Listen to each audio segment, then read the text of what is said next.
Hala mga papadayan, nag-request si nanay ni amo kong lalaki na magawa daw ako ng donut kasi masarap daw akong gumawa ng donut. O, diba lumaki bigla yung tenga ng lola nyo.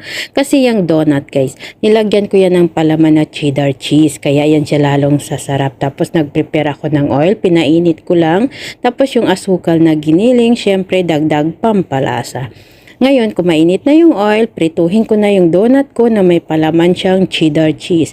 Hinahalo ko lang siya every 1 minute or 2 minutes para yung luto niya is pantay, maluluto sa loob at maluluto sa labas. O, diba? Pag brown na siya mga papadayan, no?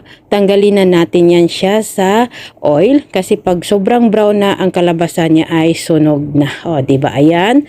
Ayan na, natapos na rin ako nagprito. Ngayon, isawsaw natin siya sa giniling na asukal para dagdag pampalasa.